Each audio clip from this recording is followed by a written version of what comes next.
Bismillahirrahmanirrahim. Assalamualaikum warahmatullahi wabarakatuh. Alhamdulillahirabbil alamin. Wa bihi nasta'inu ala umuri dunya waddin. Wassalatu wassalamu ala asyrafil anbiya'i wal mursalin sayyidina Muhammadin wa ala alihi wa ashabihi wa man tabi'ahu bi ihsanin ila yaumiddin. Amma ba'd.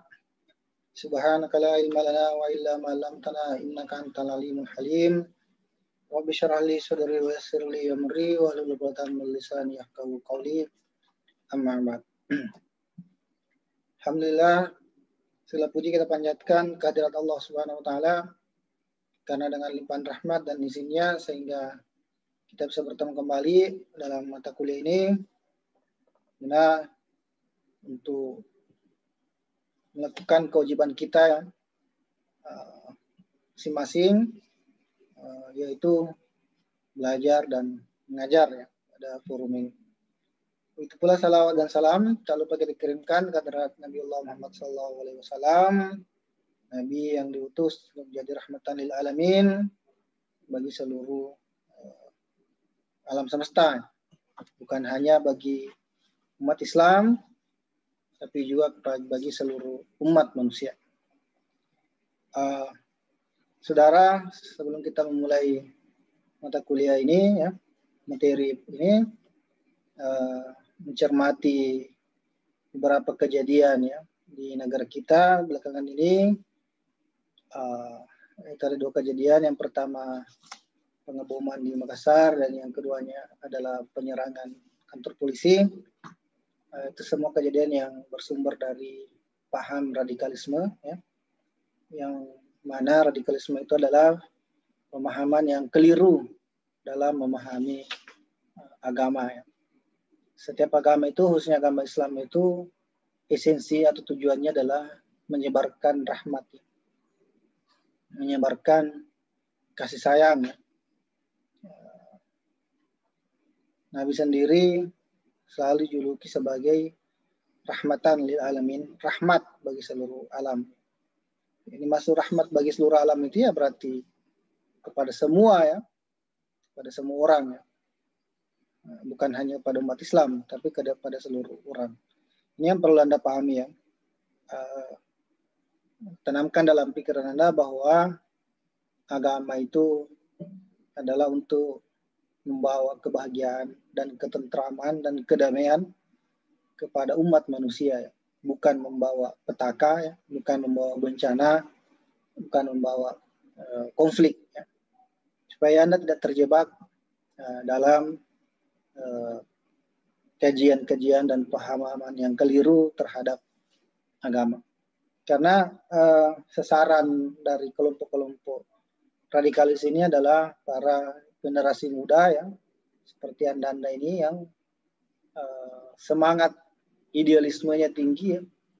Idealismenya membara ya untuk menegakkan amar ma'ruf nahi munkar, sehingga itu gampang dipelesetkan ya. Gampang dilarikan ke arah bentuk yang salah ya. Oke, sekiranya itu nasihat saya kepada Anda semua ya. Juga menjadi kewajiban saya sebagai pengajar ya untuk memberitahukan kepada Anda ya terkait hal-hal yang seperti itu. Oke, kita masuk ya pada materi akuntansi keperilakuan. Hari ini kita akan membahas tentang metode riset akuntansi ya. Metode riset akuntansi keperilakuan. Nah, pada pertemuan pertama kita sudah membahas bahwa pada umumnya akuntansi keperilakuan itu merupakan riset ya tentang bagaimana aspek keperilakuan dalam akuntansi. Ada 3 yang pernah sudah kita bahas. Aspek keperilakuan dalam akuntansi itu yang pertama pengaruh manajemen ya, budaya, nilai ya, yang dianut oleh suatu manajemen terhadap pembentukan sistem ya, entah itu sistem manajerial sistemnya ataupun information sistemnya. Yang pertama, bagaimana sistem itu terbentuk dari nilai yang dianut, ya, persepsi yang dianut oleh manajemen terhadap pengendalian dan lain-lain sebagainya. Itu yang pertama. Yang kedua, akuntansi keperilakuan itu bicara tentang pengaruh sistem terhadap perilaku orang, ya. Misalnya bagaimana sistem informasi akuntansi mempengaruhi perilaku seorang manajer, mempengaruhi perilaku seorang akuntan, ya. Bagaimana sistem pengendalian internal mempengaruhi perilaku orang-orang yang ada di situ. Yang kedua, yang ketiga adalah prediksi terhadap perilaku, ya. Dengan mempelajari itu kita bisa melakukan prediksi tentang perilaku. Nah, jadi dari ketiga itu kita bisa menangkap bahwa sebenarnya akuntansi keperilakuan itu lebih banyak berbicara tentang riset, ya, tentang penelitian. Nah, jadi itulah yang menjadi esensi atau substansi dari mata kuliah ini sebenarnya, yaitu bagaimana melakukan suatu riset yang tentang aspek-aspek keperilakuan dalam kaitannya dengan akuntansi, ya. Seperti itu. Nah, kemudian kita lanjut, ya. Nah, pertama pengertian, ya. Apa sih apa sih itu apa yang dimaksud dengan penelitian, ya? Atau riset, ya. Riset itu berasal dari kata Inggris to research, ya. Re artinya kembali, ya. Dan search berarti mencari, ya, mencari kembali. Artinya bahwa mencari sesuatu, ya, yang sudah ada, ya, sudah pernah diketahui kemudian dicari kembali. Ini mengingatkan saya pada teori peingatan kembalinya Plato, ya. Jadi Plato itu merupakan seorang filosof yang meyakini bahwa pengetahuan manusia itu bisa didapatkan kalau dia melakukan proses peingatan kembali, ya, peingatan kembali. Nah, ini research ini kurang lebih seperti itu, ya. Nah, jadi kita menggali hal-hal yang sudah diketahui secara umum, ya, itu digali kemudian kembali untuk melahirkan suatu temuan baru, ya. Itu sebagai riset. Nah, riset ini merupakan penyelidikan yang sistematis, ya. Jadi dia penyelidikannya sistematis. Ada urutan-urutannya dan terkontrol, ya. Jadi terkontrol itu artinya variabel-variabel tertentu itu tidak dikontrol pada variabel itu saja, ya. Tidak masukkan aspek-aspek lain, ya. Sehingga apa yang diteliti itu betul-betul sesuai dengan apa yang menjadi tujuan penelitian. Kemudian empiris, ya. Empiris itu artinya bahwa penelitian itu tidak bersumber dari opini peneliti, ya, tapi bersumber dari persepsi atau fakta dari persepsi responden penelitian terhadap sesuatu. Itu. Jadi penelitian itu bukan bahwa itu opini dari peneliti yang bersumber dari subjektivitasnya, yang kemudian dipengaruhi oleh konstruk kepercayaannya, ideologinya, ya, nilai-nilai yang melekat dan paradigma yang melekat pada diri. Tapi penelitian empiris itu, penelitian itu dimaksudkan bahwa apa yang menjadi temuan itu betul-betul fakta, ya, yang terungkap dari lapangan, ya, atau dari fenomena penelitian, ya, dan kritis, ya, tentang fenomena alam dengan dipandu oleh teori. Nah, ini yang penting, dipandu oleh teori, ya. Jadi kalau kita berbicara penelitian yang namanya juga to research, research itu artinya mencari kembali, maka penelitian itu harus dipandu oleh teori. Misalnya Anda meneliti tentang suatu fenomena, ya, ada fenomena yang Anda teliti, maka Anda harus mencari kira-kira teori apa yang menjelaskan fenomena seperti ini, ya. Teori apa yang menjelaskan fenomena seperti ini, ya. Misalnya gini, ya, Anda akuntansi, ya, Anda akuntan, ya.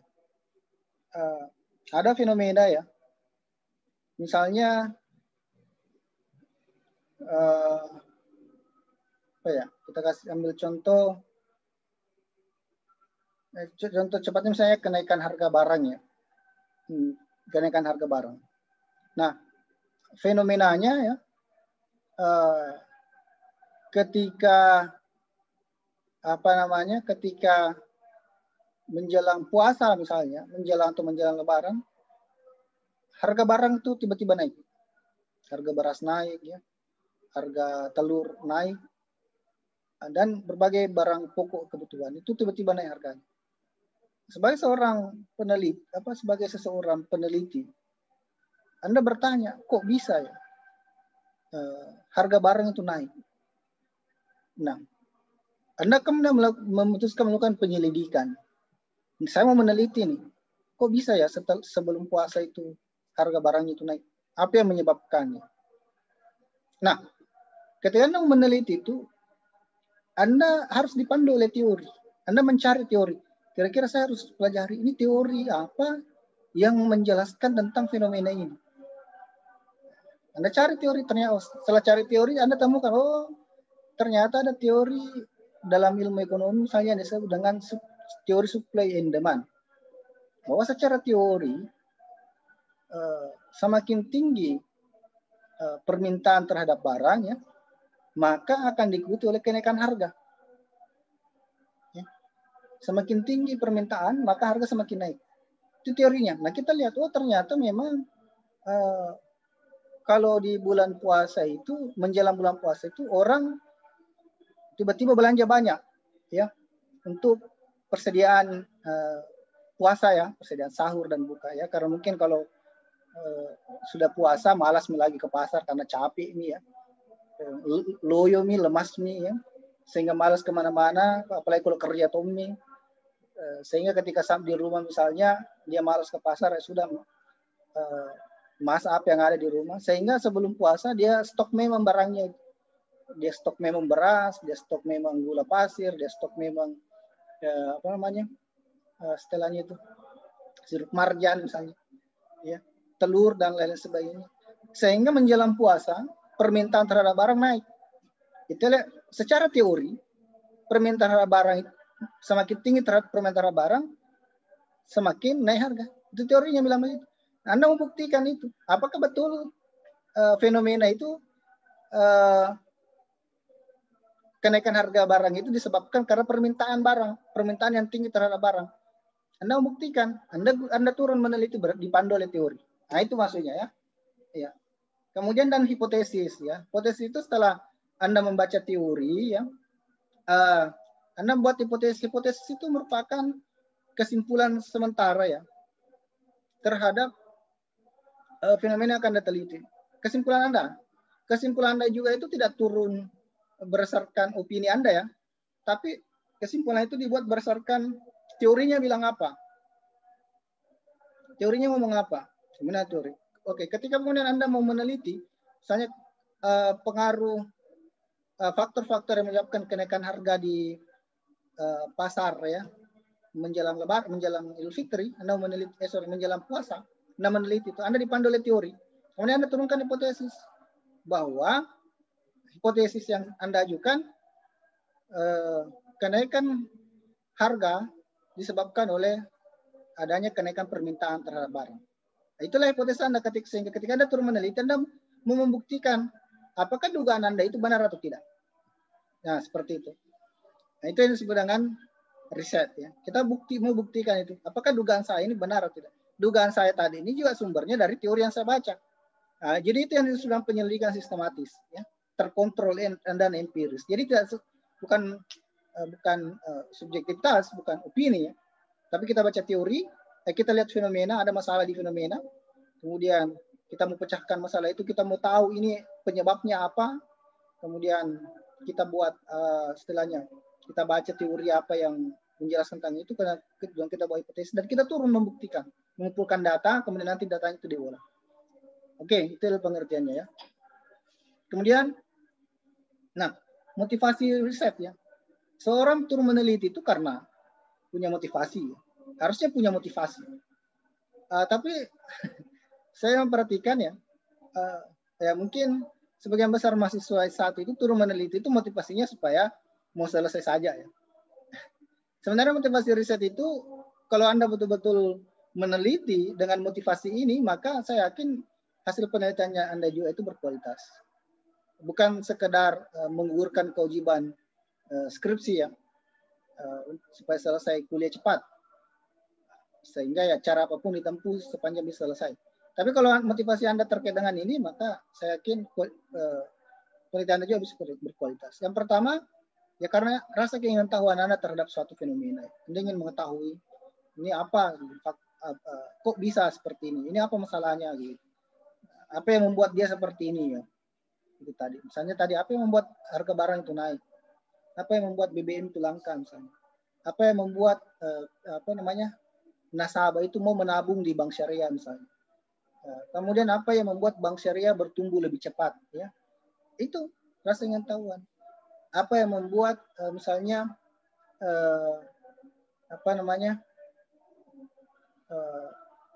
pendapatan pedagang menurun di era COVID, apa yang membuat itu? Apa yang membuat pendapatan pedagang online naik ya? Pendapatan pedagang tradisional turun, pendapatan pedagang online naik. Apa yang membuat itu? Nah, itu yang itu contoh rasa keingintahuan. Ingin mencakap suatu masalah itu tadi. Ada masalah, Anda lihat ya, yang Anda pecahkan, Anda cari penelitiannya ya. Sehingga ketika Anda menemukan akar dari masalah itu, nah itu bisa menjadi pertimbangan untuk memunculkan solusi. Misalnya kayak tadi ya, setelah Anda melakukan penelitian, Anda menemukan ternyata teorinya itu sesuai ya. Teorinya bilang itu karena terjadi kenaikan permintaan maka harga naik. Setelah Anda meneliti di pasar, ya memang ternyata terjadi kenaikan permintaan sehingga harga naik. Makanya apa solusinya itu supaya harga tetap stabil ya? Nah, solusinya apa? Nah, solusinya perbanyak stok ya, itu bisa jadi solusi. Jadi ketika permintaan naik, tapi stok juga bertambah, harga tetap stabil. Tapi kalau permintaan naik tapi stok barangnya tidak bertambah, yang ada barang jadi langka, itulah yang membuat harga naik. Nah, misalnya kebijakan ini ditempuh oleh pemerintah dengan cara istilahnya itu pasar apa ya? Pasar cepat ya. Ada biasa itu kalau sebelum puasa pemerintah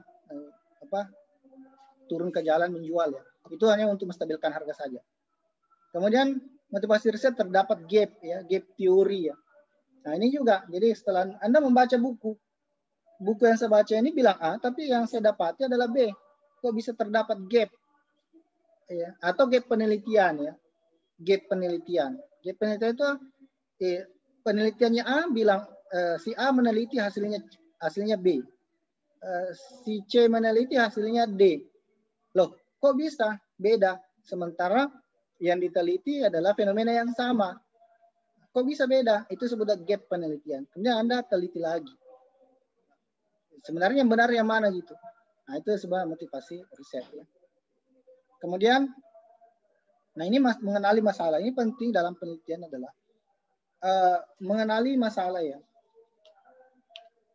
Penelitian itu lahir karena adanya suatu masalah ya. Masalah itulah yang akan kita pecahkan ya. Ya makanya dalam penelitian itu ada namanya rumusan masalah. Karena penelitian tidak muncul kalau tidak ada masalah ya.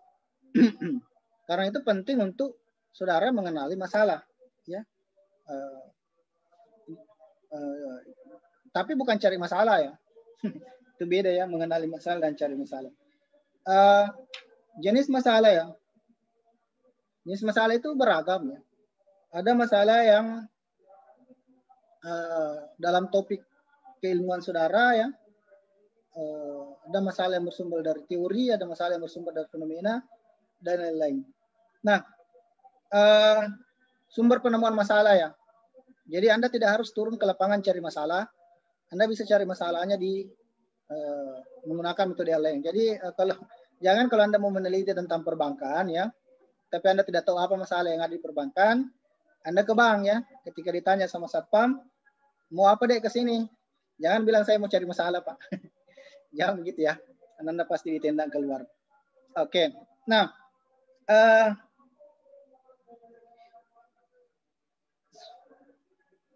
masalah itu bisa diperoleh pertama dari empirical approach. Empirical approach itu artinya pengalaman pribadi saudara. Ya. Pengalaman pribadi saudara. Misalnya saya kasih contoh ya, yang tadi kita cerita Bang. Saya tuh paling tidak suka ke bank tertentu ya, yang karena saya tidak usah sebut ya, karena ini video nanti saya dituduh pencemaran nama baik. Saya tidak suka pada bank itu. Kenapa? Karena antriannya panjang. Antriannya panjang dan cenderung tidak peka ya. Tidak peka itu banyak nasabah, antrian panjang, tapi yang teller yang dibuka hanya satu. Ya, tidak peka. Itu pun satu ya. Kalau waktu istirahat, dia istirahat. Tidak melakukan pergantian shift. Ya. Nah, itu Anda bisa teliti ya. Itu pengalaman pribadi. Itu bisa teliti. Apakah fenomena itu mempengaruhi minat seseorang untuk menabung di bank itu? Ya. Atau Anda bisa meneliti ya tentang kepuasan ya. Kepuasan nasabah terhadap model pelayanan seperti itu. Sehingga nanti itu bisa menjadi temuan Anda itu bisa menjadi masukan bagi pimpinan di bank itu, bahwa saya sudah meneliti tentang persepsi kepuasan nasabah terhadap layanan, ternyata nasabah tidak puas misalnya karena begini. Anda bisa menjadi masukan ya. Itu pertama ya. Anda bisa dapatkan masalah dari empirical approach tadi atau eksperimen, apa nama istilahnya itu, pengalaman ya, pengalaman pribadi kayak gitu ya, atau experience ya, personal experience Anda. Kemudian yang kedua, Anda bisa temukan masalah di theoretical approach ya. Anda baca teori, Anda bandingkan teori Anda baca buku ya, teori ya, Anda baca teori. Teori itu Anda bisa temukan pertama di jurnal, kemudian kedua di buku ya. Anda juga bisa temukan di skripsi, di tesis, dan disertasi. Silakan Anda baca itu ya. Semakin banyak Anda baca, semakin banyak masalah yang bisa Anda hadapi. Oke. Kemudian memahami teori. Nah, ini pentingnya. Memahami teori. Teori itu menjadi guidance ya. Guidance, petunjuk bagi Anda ketika Anda ingin meneliti. Jadi semakin banyak teori yang Anda pahami, maka semakin banyak rambu-rambu atau semakin banyak petunjuk yang memudahkan Anda untuk meneliti. Itu sama kalau misalnya Anda, saya pernah ini pengalaman pribadi, saya pernah ke Bali ya. Tahun berapa saya ke Bali? Itu saya jalan sendiri ya, tanpa ada tour guide ya, tanpa ada petunjuk jalan ya. Istilahnya saya backpacker. Ya, tidak ikut travel ya, karena kalau travel itu biasa tidak memuaskan ya. Jadi saya backpacker, modal saya ke Bali itu hanya rambu-rambu lalu lintas ya. Waktu itu belum teknologi Google Map itu belum ada ya. Saya ke Bali itu teknologi Google Map yang menunjukkan jalan belum ada. Jadi saya mengandalkan rambu-rambu saja ya. Misalnya waktu itu saya mau ke daerah ini, saya lihat rambu menunjuk ke kiri, oke saya belok kiri. Sampai sana ada belokan, ada rambu tertulis ke kanan, saya ke kanan. Akhirnya ketemu. Sampai di tujuan saya. Nah, teori itu berfungsi seperti itu. Ya. Teori itu berfungsi seperti itu. Semakin banyak teori yang Anda tahu, maka semakin banyak rambu-rambu yang akan membantu Anda. Kesulitan mahasiswa ketika turun meneliti, tidak punya teori di kepalanya. Sehingga tidak nyambung. Apa masalahnya, teorinya apa, hipotesisnya apa, tidak nyambung. Karena masalah itu dia tidak center dengan teori yang tepat. Karena kenapa? Stok teori di kepalanya sangat terbatas. Ya, stok teorinya sangat terbatas. Makanya mulai sekarang saudara perbanyak baca buku ya. Banyak baca teori-teori sosial ya. Kalau Anda mau kalau Anda mau meneliti tentang keperilakuan, Anda harus memperbanyak baca buku di luar lingkup buku akuntansi ya. Di pertemuan pertama kan kita sudah bahas bahwa akuntansi keperilakuan itu keperilakuan itu dipelajari oleh 3 disiplin ilmu, psikologi, sosiologi, antropologi ya. Nah, silakan baca buku-buku yang terkait dengan psikologi, yang terkait dengan sosiologi, yang terkait dengan antropologi. Oke, Anda bisa menemukan teori. Misalnya salah satu teori sosial yang terkenal itu ada namanya teori dramaturgi. Ya. Ada misalnya dramaturgi itu antara backstack dan frontstack. Apa yang ditampilkan orang di depan bisa jadi berbeda dengan yang di belakang. Ya. Nah, teori Fronstedt dan teori dramaturgi ini Anda bisa gunakan ketika Anda ingin meneliti tentang efektivitas iklan, ya. Misalnya, efektivitas promosi. Anda bisa menggunakan itu. Ya. Menggunakan teori dramaturgi itu. Apakah promosi yang ditampilkan itu betul-betul sesuai dengan isi dari promosinya itu? Ya, itu Anda bisa gunakan dramaturgi misalnya. Ada juga misalnya teori tentang teori sosial ini, ya. Ada teori sosial tentang apa ya? Interaksionisme simbolik. Anda bisa gunakan ini, ya. Misalnya Anda ingin meneliti, ya, tentang kinerja, ya, kinerja manajemen. Anda bisa gunakan pendekatan interaksi simbolik. Anda memahami bahwa bagaimana relasi interaksi antara pimpinan dan bawahan itu mempengaruhi kinerja perusahaan. Anda bisa gunakan itu. Jadi perbanyak teorinya, ya, banyak teorinya. Ada satu contoh teori yang bisa Anda gunakan, misalnya teori agensi. Ya. Agensi itu adalah teori dalam ilmu akuntansi yang mengatakan bahwa antara pemilik perusahaan dengan pengelola perusahaan itu memang selalu terjadi konflik. Ya, sehingga menimbulkan agensi cost. Anda bisa teliti juga. Nah, konstruk ini adalah model yang ditekankan oleh konstruk yang dibuat oleh teori yang dijadikan model penelitian. Ya, yang dijadikan model penelitian. Jadi ketika meneliti, kita tidak perlu cari variabel. Ya. Variabelnya sudah ditentukan oleh teori itu. Itu sebenarnya konstruk. Misalnya saya contoh, Anda meneliti tentang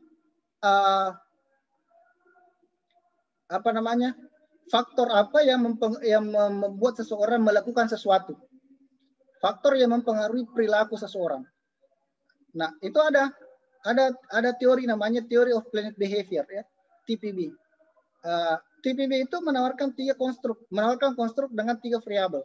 Yang pertama ada namanya attitude, sikap, kemudian ada yang kedua subjektif norm atau norma sosial. Yang ketiga, behavioral intention atau minat atau niat. Ya. Jadi menurut teori TPB ini, seseorang melakukan sesuatu perbuatan itu dipengaruhi oleh 3 ini. Pertama sikap terhadap perilaku, ya, attitude toward behavior. Kemudian subjektif norm atau norma sosial. Yang ketiga, behavioral intention. Behavioral intention. 3 ini yang mempengaruhi perilaku seseorang. Nah, inilah yang diuji. Jadi Anda tidak mencari variabel lagi. Variabel inilah yang diuji.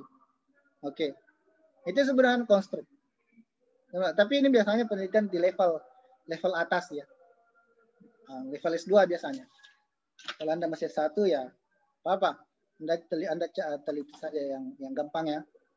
Nah, oke, kita bicara variabel. Tadi kita singgung variabel, kita bicara variabel. Apa sih itu variabel, ya? Variabel itu merupakan sifat, ya, yang dapat memiliki berbagai macam nilai. Jadi dalam penelitian variabel itulah yang diteliti, ya. Variabel itulah yang diteliti. Nah, misalnya kalau judul pengaruh motivasi terhadap kinerja, pengaruh motivasi karyawan terhadap kinerja. Berarti kan variabel apa yang diteliti? Pertama adalah motivasi. Yang kedua adalah kinerja. Kita mau lihat apakah ada hubungan antara motivasi karyawan dengan kinerjanya. Kita melihat apa, ada enggak hubungannya. Itulah variabel. Nah, variabel itu ada 4, ya, secara garis besar. Yang pertama namanya variabel independen. Nah, apa itu variabel independen? Adalah variabel yang sifatnya mempengaruhi. Ya, mempengaruhi. Dia variabel tidak terikat, independen. Dia mempengaruhi. Seperti tadi, motivasi terhadap kinerja. Variabel independennya di mana? Yang mana? Ya, variabel independennya adalah motivasi. Karena kita mengasumsikan motivasi yang mempengaruhi kinerja. Kemudian variabel dependen. Yang mana variabel dependen? Variabel dependen itu adalah yang dipengaruhi atau yang diikat. Contoh tadi variabel dependennya adalah kinerja. Jadi dia dipengaruhi oleh motivasi. Kemudian ada variabel mediasi. Variabel mediasi itu adalah variabel yang menjadi perantara terhadap variabel independen dan variabel dependen. Dia menjadi perantara signifikan, ya. Itu sebenarnya variabel mediasi.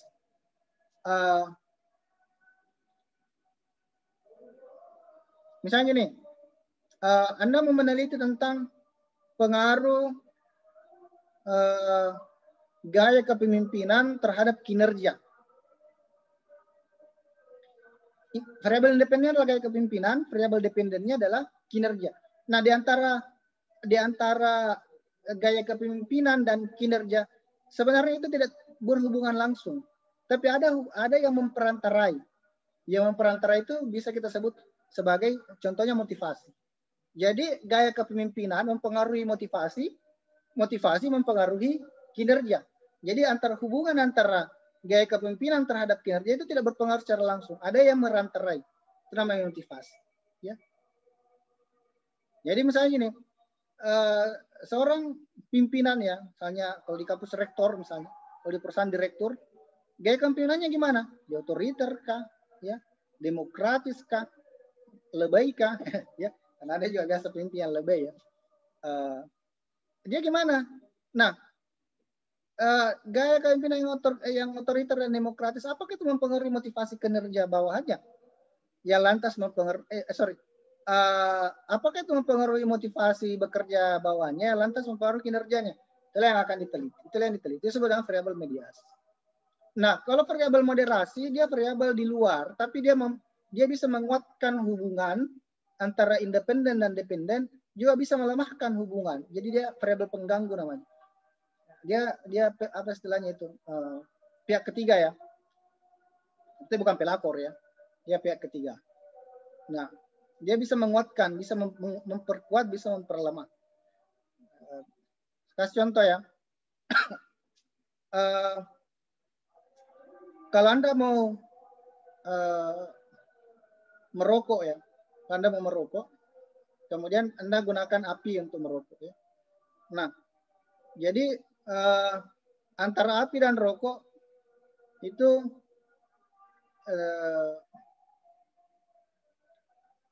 Anda bisa katakan api independen dan rokok dependen. Tapi ada variabel mediasi di antaranya, yaitu gerakan membakar. Membakar itu variabel mediasi. Jadi antara api dan rokok itu tidak berhubungan kecuali Anda gunakan api untuk membakar rokok. Baru berhubungan, ya. Itu disebut variabel mediasi. Nah, variabel moderasinya yang mana? Anggaplah angin, ya. Angin. Kalau ada api dan ada rokok, Anda bakar, tapi anginnya kencang sekali, ya. Itu bisa membuat api Anda tidak bisa nyala-nyala, atau bisa membuat rokok Anda tidak bisa terbakar. Anginnya kencang sekali. Nah, itu sebenarnya variabel moderasi. Ya. Jadi mereka pengaruh, tapi bukan pengaruh langsung. Kayak gitu ya. Kemudian kita lanjut. Hipotesis. Ya. Nah, hipotesis itu apa? Hipotesis itu yang sudah kita bahas sebelumnya adalah kesimpulan sementara, ya, dugaan terhadap fenomena ya. Misalnya penelitian Anda adalah pengaruh motivasi terhadap kinerja berdasarkan buku teori motivasi yang Anda baca ya. Kalau Anda baca teori motivasi itu salah satunya adalah teorinya Abraham Maslow. Kita sebutnya sebagai need hierarchy atau hierarki kebutuhan Abraham Maslow ya. Dia jelaskan itu bahwa semakin termotivasi seseorang itu maka semakin bagus kinerjanya. Itu teori. Itu Anda jadikan hipotesis. Berdasarkan teori yang Anda baca, maka hipotesis saya adalah motivasi karyawan di perusahaan A berpengaruh terhadap kinerja perusahaan. Itu teori namanya. Oke? Dikembangkan dari teori berupa pernyataan. Ya. Hipotesis itu bukan kalimat tanya, dia kalimat pernyataan, bukan kalimat pertanyaan. Ya. Harus Anda bedakan. Kalau rumusan masalah, harus pertanyaan. Misalnya rumusan masalah itu seperti ini.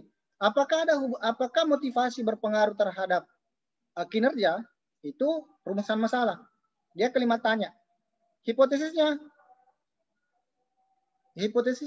motivasi berpengaruh terhadap kinerja. Itu kalimat pernyataan. Ya. Data penelitian populasi. Ya. Populasi itu adalah subjek yang menjadi sesuatu menjadi subjek penelitian Anda ya.